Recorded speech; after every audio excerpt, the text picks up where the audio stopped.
Hello, good afternoon everyone. So, today, magbabahagi na naman tayo sa ating video regarding sa buhay bilang post-stroke. So, mga kapatid, di ba, kung sino man dyan na nakaranas ng post-stroke, di ba, napakahirap. Kagaya ko, na stroke ako, kumbaga, nagkaroon ako ng blood clots, no, sa aking tinatawag na utak. Pero hindi nagtagal, parang dumaan lang, ngunit yung mga tinatawag na agi ng bahagi ng katawan ko ay nanatiling mayroon siyang karamdaman, like yung itong mga daliri ko at saka yung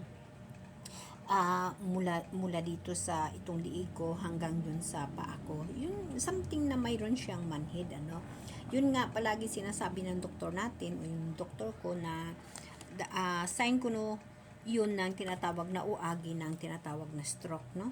So, naniniwala tayo kasi mga doktor sila.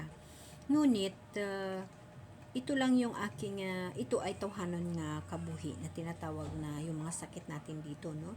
Kaya nga sabi ko, ano ba ang dahilan kung bakit na-stroke ako? Kasi mga kapatid, ang laboratory ko is normal, no? Mga laboratory natin normal. So, ano ba ang dahilan, no? Para, of course, dapat matumbok ng doktor kung saan ka gagamutin, no?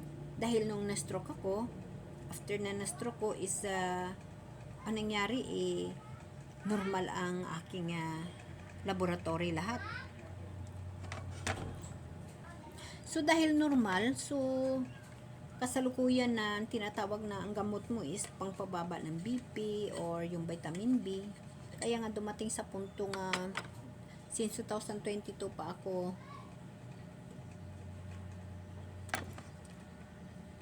na stroke, overdose na ata sa vitamin B yung katawan ko kasi ang tataas ng dosage. Just imagine, gumagamit ka ng 300 mg, no, na vitamin B1, B6 ko is 100, B12 ko is 100. Kasi mataas masyado yung dosage ng colavamide sa vitamin B, na sa punto na dumating na tuwing mag-inom ako lalo tumataas yung BP ko. So, nagtataka, no? So, kung sasabihin natin yun sa doktor na tumataas yung BP natin, siyempre, hindi nila alam kung anong dahilan. So, ilaboratory ka muli, di ba? Kailangan ka na naman ilaboratory. So, ang ginawa ko, dahil na yun nga ang naramdaman ko, nag-text ako sa doktor ko, kaya sabi niya, wag daw stop, dapat i-continuous lang. Pero kaso lang, tuwing mag-take ako, tumataas yung BP ko. Instead na naga-normal na dapat yung BP ko, tumataas ako. Just imagine, umaabot ako ng 100 over 100. Nagpapanik yung mga tao. So, ang ginawa ko, sabi ng anak ko, stop mo muna. So, gin-stop ko. After 1 week na to, kumbaga, ginpahingaan ko yung sarili ko. And then, bumalik ako sa vitamin B, pero parex yung bababa. So, medyo nag-okay. Sa ngayon, nami-maintain ko yung BP ko ng 117, 120, over 70 plus, no?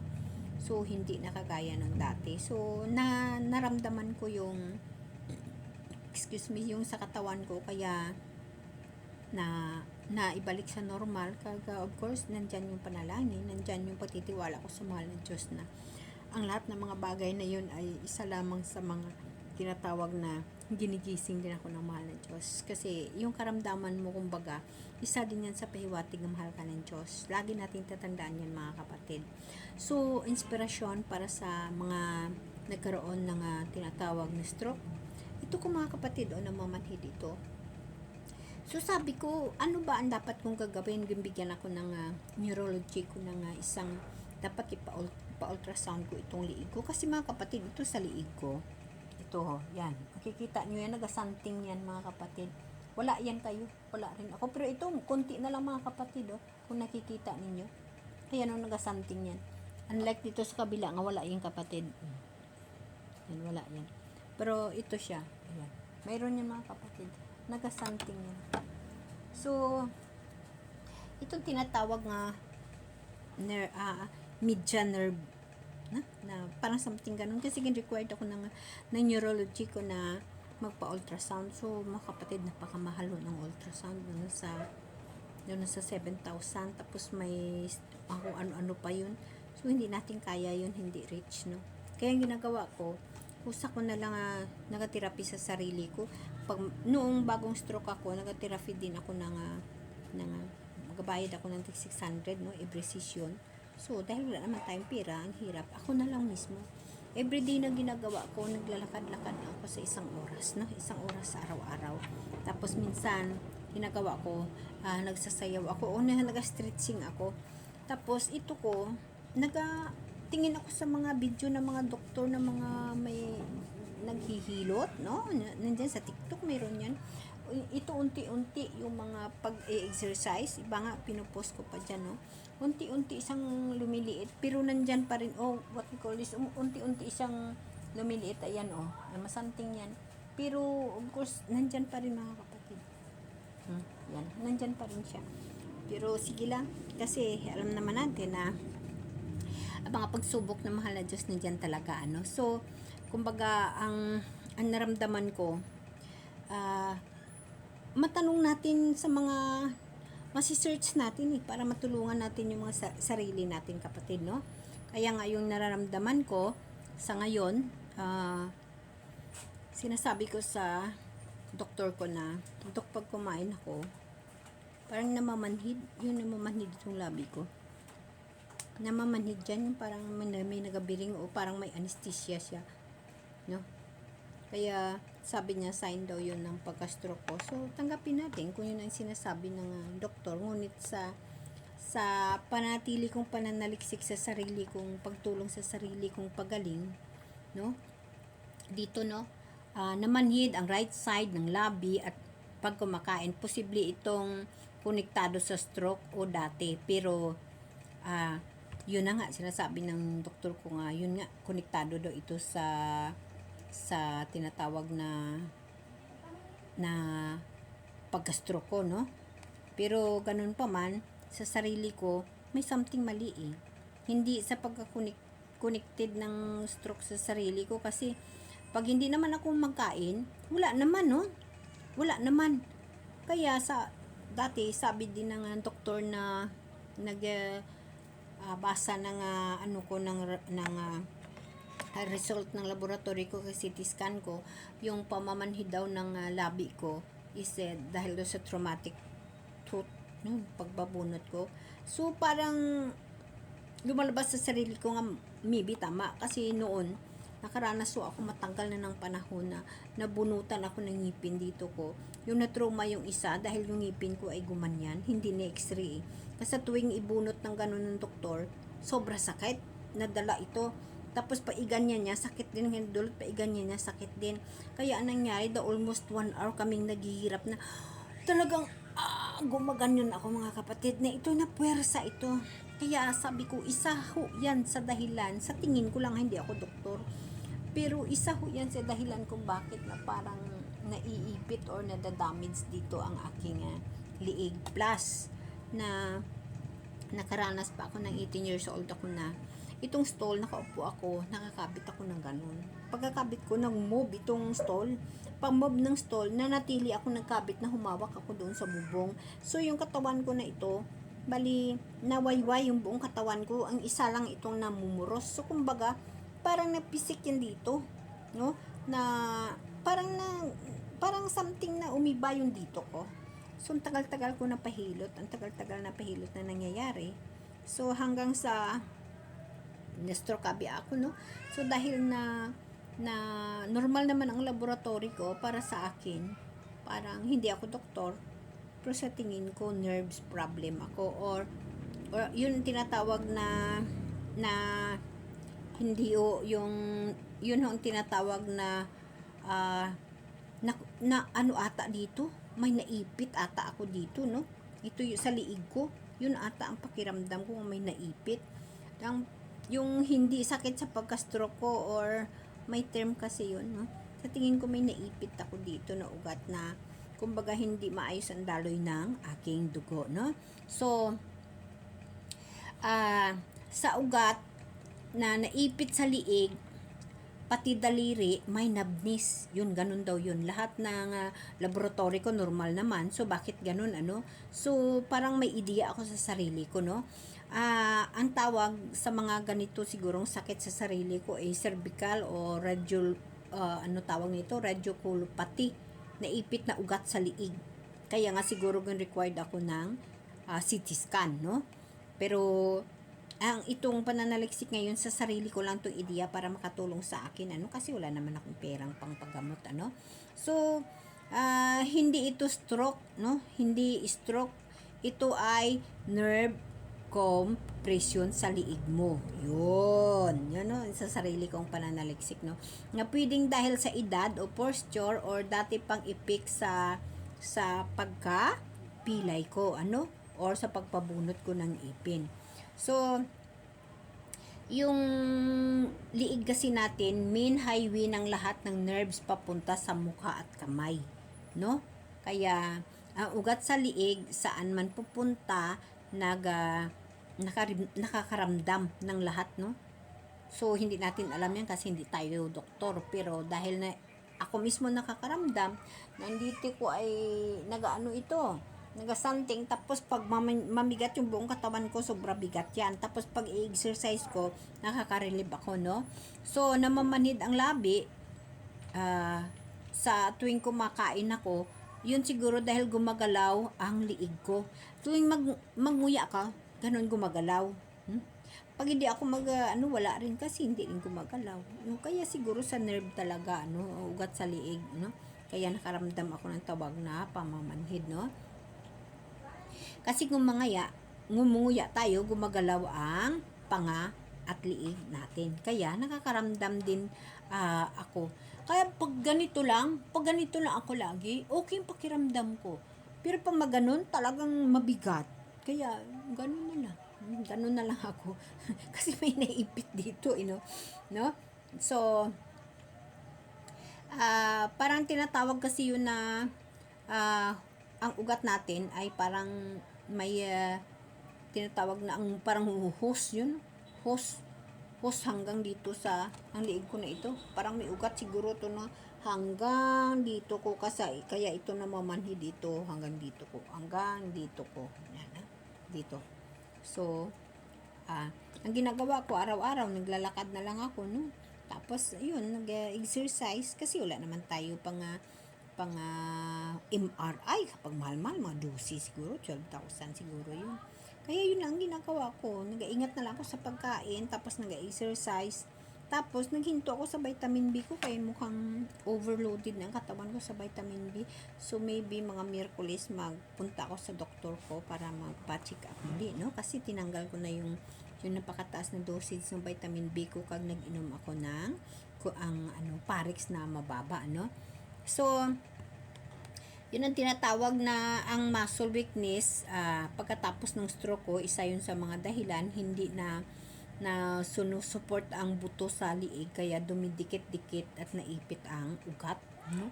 Isa yun sa muscle weakness na pagkatapos ng stroke, no, humihina ang muscle sa liig ko. Hindi na nasusupport ang buto ng liig, kaya dumikit-dikit at naipit ang ugat. Isa yan sa mga dahilan, no? Posture, minsan hindi natin namalayan, tabingi na tayo umupo o mahulog dahil sa stroke, lalo naipit ang ugat. Yun, isa din yun, no? Kasi ako pala upo talaga ako, no?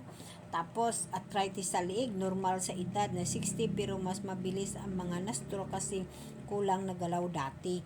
Yes, kasi siguro nga, no? Isa din yun, no? Kaya nagkaroon, no? So, may blood clot history ako. Minsan, nag-iwan ng kunting scaring o paninikip sa daluyan ng dugo. Isa din yan, no? Isa din yan sa mga tendency kung bakit naipit ako na ugat dito, no? Yun nga, sinasabi ko nga na kailangan na natin mag-search sa mga bagay para matulungan tayo, no? So, ang ginagawa ko nga, pag kumain ako, pag umupo, inaayos ko para hindi masyadong mamimigat yung buong katawan ko, no? So, ang pagsasayaw ko, ang tinatawag na lakad ko sa isang oras sa isang araw, nakatulong ho yun sa akin. no, nakatulong ho yun sa akin. Kaya minsan sa buhay ko, sinasabi ko na lang sa sarili ko na ang mga bagay na ito ay parang hinahalimbawa ko ang sarili ko sa tinatawag na pangyayari sa Bible natin. Kasi nung si Jacob, 'di ba, napilayan din siya nung panahon, no? Pero hindi siya sumuko, no? Hindi siya sumuko, napilayan siya, hindi siya sumuko, no? Kaya ganun din ako. Hindi ako susuko hanggat kaya ko sa pangalan ni Jesus Christ, no? Tutulungan niya ako, no? So, kaya nga, sabi ko sa sarili ko, noon hindi pa ako na-stroke dahil nga may pilay ako nung 18 na mamanhid na ito. Naranasan ko ito mga kapatid nga ito siya. Pag bumaba ito, diretsyon na ito baba. Hindi na ito siya magano, hindi na.